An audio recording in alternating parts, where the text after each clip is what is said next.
बात करेंगे यूएई की। पाकिस्तानी से काफी तंग आ चुके हैं और जो पाकिस्तानी वीजाज हैं उनको बैन कर दिया गया है, उन पे बैन लगा दिया गया है। और वजह क्या बनी है? दोस्तों, क्या शर्मिंदगी की बात है पाकिस्तानी जो यूएई में बैठे हैं कि पाकिस्तानियों को एक अपॉर्चुनिटी दी जाती है यूएई के अंदर कि वो वहाँ पे जाएं, वहाँ पे जाके रोज़गार तलाश करें, अपने मुल्क का नाम रोशन करें, अपनी फैमिली को जो है वो खुशहाल करें और आपकी जो स्किल्स हैं वो दूसरे मुल्क में वो जाके दें। हमारे लोग क्या करते हैं कि हमारे लोग वहाँ पे जाके प्रोपेगेंडा शुरू कर देते हैं। यूएई ने पाकिस्तान के वीज़ा बैन कर दिए हैं। मतलब कोई तसव्वुर कर सकता था कि यूएई भी पाकिस्तान के वीज़ा बैन करेंगे? अब ये पाकिस्तानी जाते हैं, क्या पाकिस्तानी ने कुछ बोला यूएई को? जब उन्होंने बोला कि हम बंद कर रहे हैं वीजा, फिर खोल देंगे, ऐसी बात नहीं कि परमानेंटली बंद कर दिया, फिर खोल देंगे। वो कई बार हो चुका है पाकिस्तानियों के साथ। अगर वो कहते हैं कि हम पाकिस्तानी को वीजा नहीं देंगे तो पाकिस्तान, अरे साहब मुस्लिम देश है, ये सब पाकिस्तान में गुन करेंगे। और सीधी सादी बात ये है कि इन्होंने ये किया क्यों? जो इन्होंने किया इस पर वाज़ेह है क्यों किया। It's very obvious why they did it, है ना। यूएई की तरफ से, सऊदी अरेबिया की तरफ से जो भिखारियों के ऊपर, पाकिस्तानी भिखारी जो जहाज़ भर भर के वहाँ पर जाते हैं, उनके लिए तो आपको पता है पहले ही उनकी तरफ से शिकायतें आ चुकी हैं कि खुदा का वास्ता है प्लीज़ इनको रोकें। अल्लाह हबीबी, ये क्या हो रहा है, रोको वरना हम इनको यल्ला यल्ला कर देंगे। वो जब किसी को धुतकारना होता है तो वहाँ पे अरबियों का स्टाइल है यल्ला यल्ला कहने का। बिल्कुल फ्री वीजा है, वीजा ऑन अराइवल है। अपना तेल बेचना चाहते हैं सऊदी और यूएई, अपना तेल बेचना चाहते हैं। अब वो तेल किसको बेचेंगे? दुनिया में हर मुल्क के लिए ऑलमोस्ट यूएई का वीजा ऑन अराइवल। और पाकिस्तानी किस चीज में इन्वॉल्व है?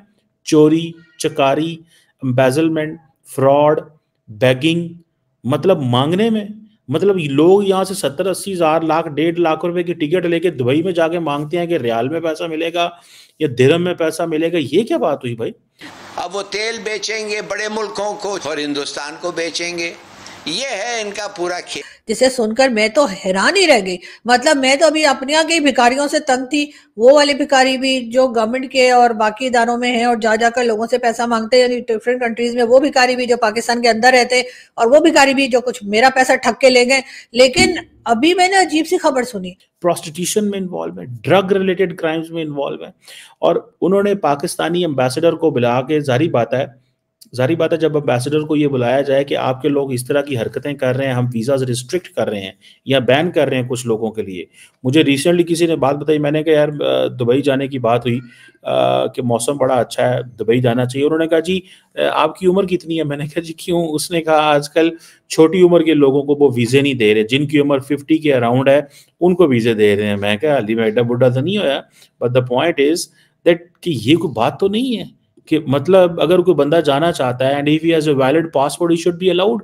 मैं अक्सर पाकिस्तान के एयरपोर्टों के ऊपर मैं शो डालता था जब एयरपोर्ट के हकाम जो है वो पाकिस्तानियों के वीज़े चेक करते थे और पूछते थे, सवाल जवाब करते थे। मैं समझता था बड़ा गलत करते हैं, मुझे गुस्सा आता था। एक दफ़ा तो मैं एक इमिग्रेशन के बंदे के साथ मैंने थोड़ी सी सख्ती से बात की। मैंने कहा आप ऐसे क्यों करते हैं?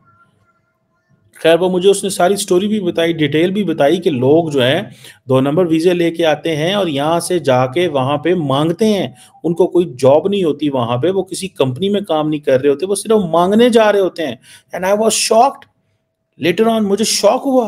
कहाँ यूएई वहाँ पे, कहाँ भारत जो है दुबई के अंदर, अबू धाबी के अंदर इंडियन इंस्टीट्यूट ऑफ टेक्नोलॉजी खोल रहा है, और कहाँ पे हम लोग जो हैं, हमारे लोग जो हैं या वो प्रोस्टिट्यूशन में इन्वॉल्व है, बैगिंग में, ड्रग रिलेटेड क्राइम्स में इन्वॉल्व हैं। तो मुझे बताएं कि फिर क्या होगा मजीद?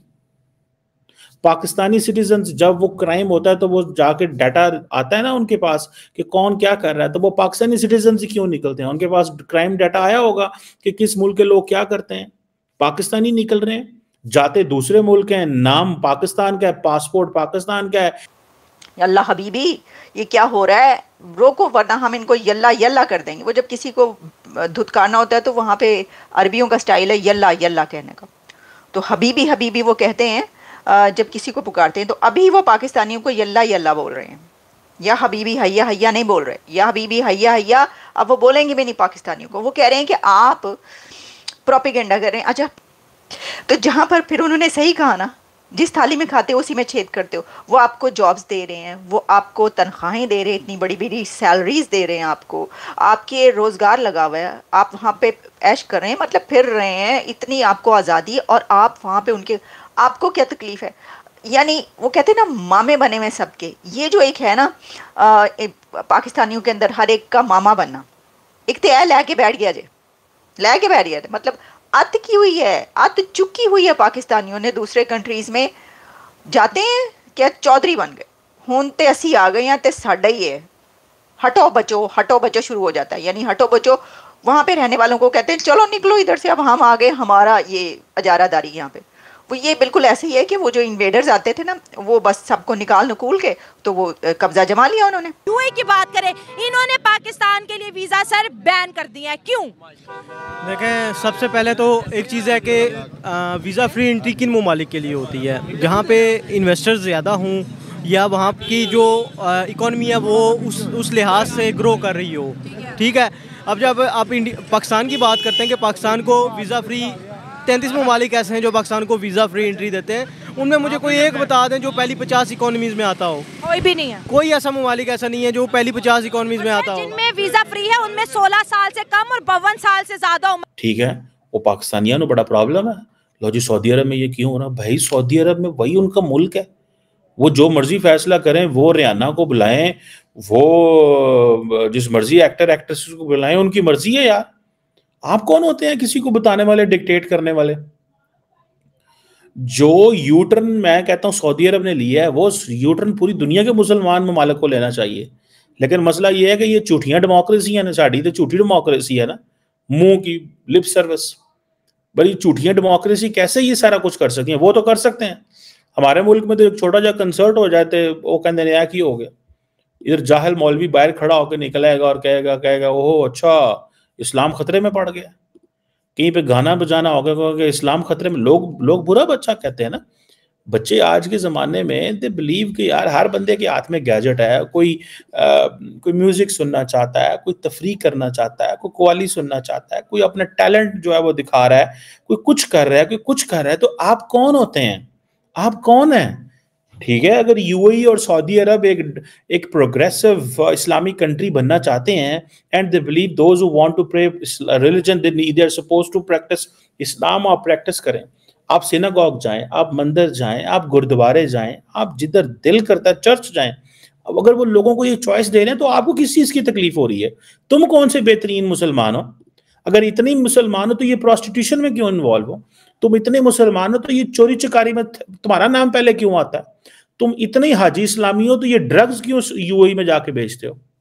अगर आप लोग इतने ही मुसलमान हैं तो ये बकारी बन के क्यों वहां पे बैठे हुए हैं भाई? आप उनको बता रहे हैं कि हमने मुल्क कैसे चलाना है। You are telling the Emiratis and Saudis how to run the country. आप उनको बता रहे हैं कि मुल्क कैसे चलाना है। और what a shame for us कि हमारी अपनी मॉरल